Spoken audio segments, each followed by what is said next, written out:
video, we'll look at the January 2025 POB Paper 2.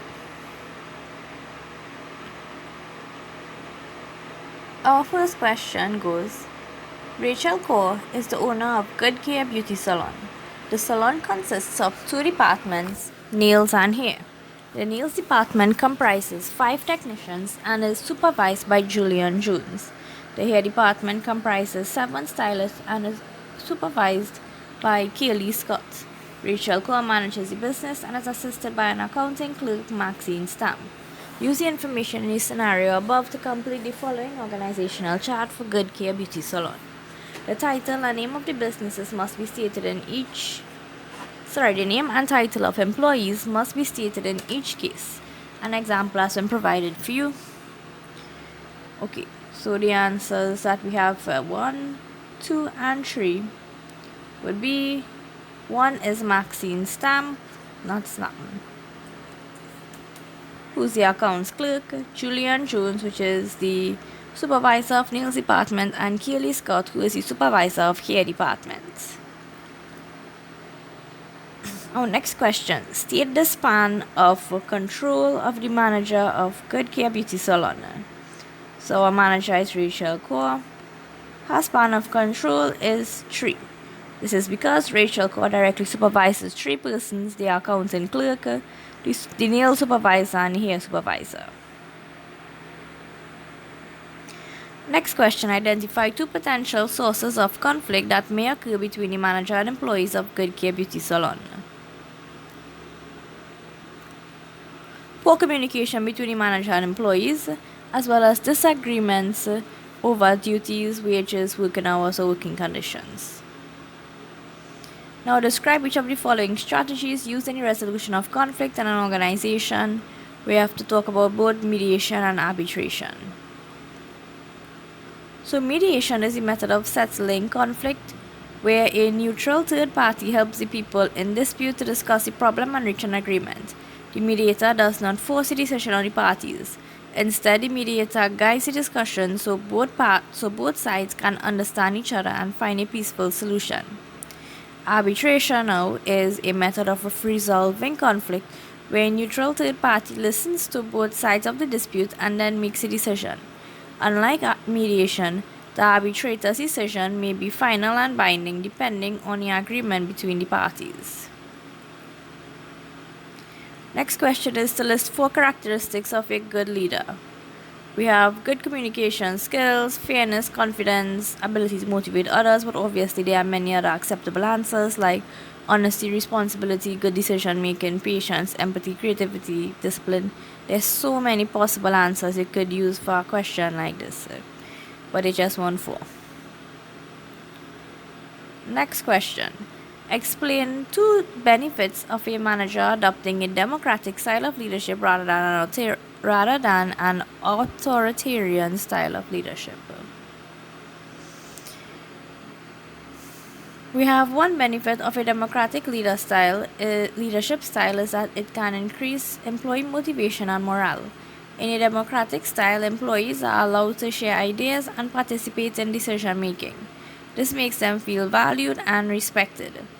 For example, if Rachel asks the hairstylist and nail technicians for suggestions before changing the salon's opening hours, they may be more willing to support the decision because they were included. Another benefit is that democratic leadership can lead to better decisions and improve problem solving. Employees often have direct experience with customers and daily operations, so they may have practical solutions that the manager may not think of alone. For example, a nail technician may suggest a better booking system because she deals with appointments every day. This can improve customer service and business efficiency. Next question, moving on to number 2. Define the term entrepreneur. So we have an entrepreneur as a person who identifies a business opportunity, organizes the resources needed to start or operate a business, and accepts the risks in order to make a profit. Then state 2 characteristics of a typical entrepreneur. We have risk-taking and creative or innovative. Next one. Describe each of the following functions of an entrepreneur in a business. We have conceptualizing, bearing of risks, and accessing resources.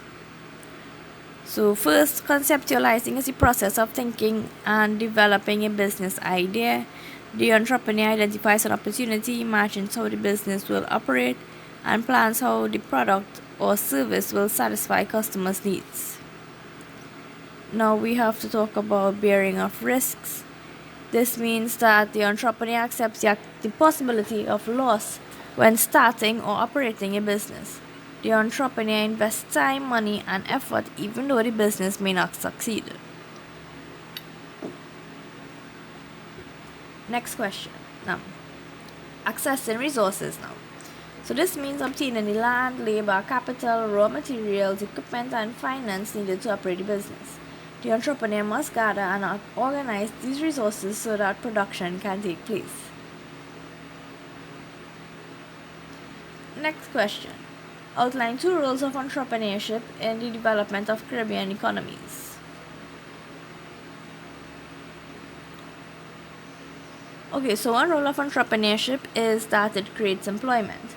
When entrepreneurs start businesses, they often hire workers to help with production, sales, delivery, accounting, or customer service.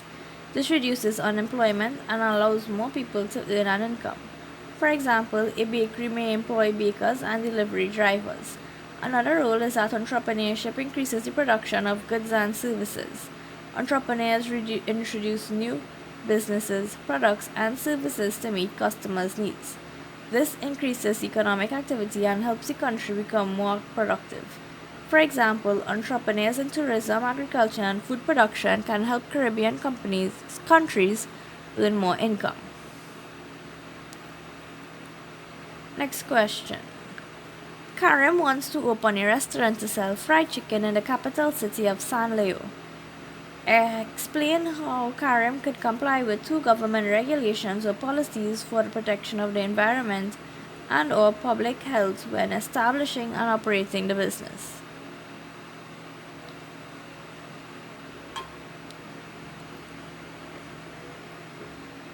We have Karim could comply with public health regulations by obtaining a food handler's permit and following food safety rules. Since he wants to sell fried chicken, he must ensure that food is prepared, stored, and served in a clean and safe environment.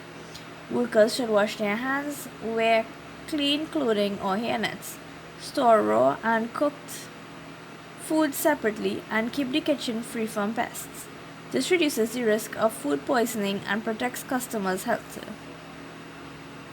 He could also comply with environmental regulations by disposing of waste properly.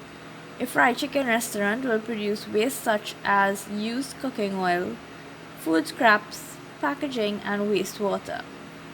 Karim should not pour used oil into drains or dump garbage illegally. Instead, he should use proper bins, arrange garbage collection, and dispose of oil through approved methods. This helps prevent pollution, blocked drains, bad smells, and health hazards. Moving on to number 3. Caribbean economies benefit significantly from the contribution of cottage industries. State 3 characteristics of cottage industries. They are usually small-scale businesses. They are often operated from the home or a small workshop. They usually use simple tools and family labor. List 3 types of goods or services that are often produced within cottage industries. Craft items or souvenirs, baked goods or food products, handmade clothing or sewing services.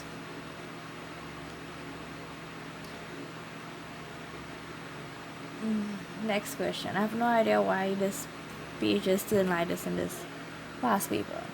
State 2 advantages of small business operations and also to state 2 disadvantages of small business operations. So 2 advantages first. Small businesses can provide personalized customer service, and small businesses are usually flexible and can make quick decisions. Then 2 disadvantages would be that small businesses may have limited capital for expansion, and small businesses may face strong competition from larger firms. Next question. Jerome operates a small fruit juice manufacturing business in Spice Town. Recently, he has seen opportunities for the growth of the business and has been considering expanding. State one way in which Jerome's business could grow internally, then also state one way in which his business could grow externally. So internally, we have Jerome's business could grow internally by increasing production capacity. For example, he could buy more more juicing machines or produce more flavors in fruit juice to meet the increased demand from tourists. Externally, we have that it can be merged with or take over another business. Okay, next question. Explain the likely effect that expansion could have on the organizational structure of Jerome's business. He may need to create new departments such as production, marketing, finance, human resources, and customer service. Each department may need a supervisor or manager to be in charge of workers and report back to Jerome. This means there will be more levels of authority in the business. Next question. Define the term linkage industries.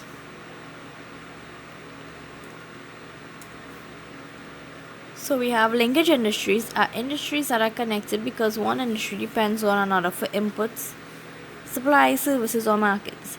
Linkages occur when the activities of one business support or create opportunities for another business. Next question. Explain one backward or one forward linkage in which Jerome's business could engage. We have one backward linkage Jerome's fruit juice business could engage in is with local farmers. Since Jerome needs fruits to produce juice, he can buy mangoes, oranges, pineapples, or guavas from farmers. This supports the agricultural sector and gives farmers a market for the produce.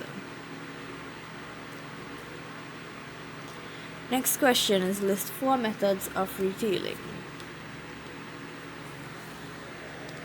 We have supermarkets, department stores, online retailing, vending machines. Then describe each of the following terms of sales: hire purchase, consignment, layaway. Hire purchase is a form of sale where a customer gets possession of an item after making a deposit and then pays the balance in installments over time. The customer can use the item while paying for it, but ownership usually passes only after the final payment is made. Consignment is an arrangement where goods are given to another person or business to sell on behalf of the owner. The seller only pays the owner after the goods are sold, and unsold goods may be returned. Layaway. Layaway is a form of sale where a customer pays for an item in installments, but the store keeps the item until the full price is paid. The customer does not take the item home until the payment is complete. Now, next question. State 4 functions of consumer organizations. Educating consumers about their rights and responsibilities, investigating consumer complaints, advising consumers on safe and fair buying practices, lobbying the government for laws to protect consumers. Next question. Venus Communications Limited provides mobile phone services to the citizens of Peanut Island. The management of the company is concerned that the business is often openly criticized for its poor customer service. Explain one way in which poor customer service is likely to affect the success of Venus Communications Limited. So we have poor communication service can reduce the success of Venus Communications Limited because customers may become dissatisfied and switch to competitors. Since the company provides mobile phone services, customers may expect quick responses, helpful staff, and reliable service. If complaints are ignored or staff are rude, customers may lose trust in the company. Poor service can also damage the company's reputation. Customers may tell friends and relatives about their bad experiences or post negative comments online.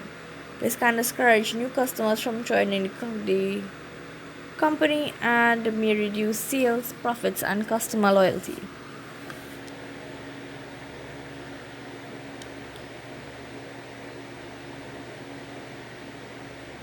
Next question is, explain how online chats or surveys could be used by the management of Venus Communications Limited to improve the company's customer service. Well, you need to really talk about one of them. So, online chats could help Venus Communications Limited provide faster responses to customer problems. Customers could contact the company through a website, app, or social media page and receive help with billing, phone plans, internet issues, or service complaints. This would reduce frustration and make customers feel that the company cares about their concerns. Moving on to number 5, define the term business technology. So, business technology is the use of tools, machines, software, equipment, and digital systems to carry out business activities more efficiently and effectively. Next question. List 4 factors that determine a country's standard of living and/or quality of life of its citizens. Income level or wages, access to healthcare, access to education, availability of housing, and basic services. Now list 4 factors that determine a country's standard of living and/or quality of life of its citizens.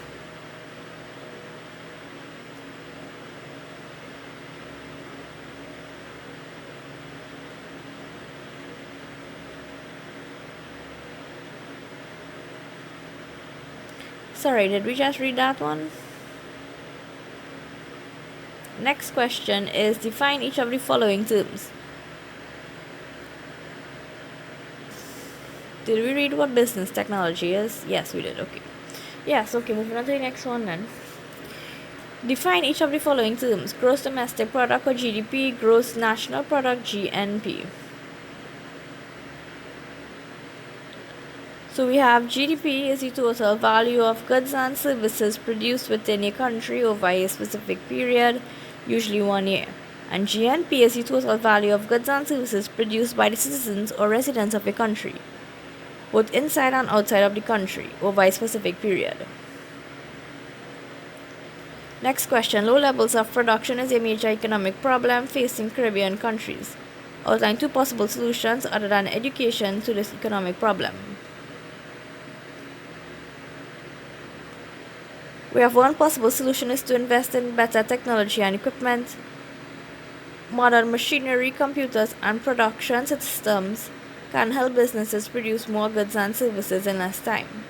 For example, a farmer using irrigation systems and modern tools may produce more crops than a farmer using only manual labor.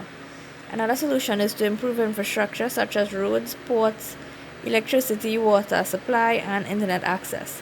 Good infrastructure helps businesses transport goods, communicate with customers, access goods, and operate efficiently.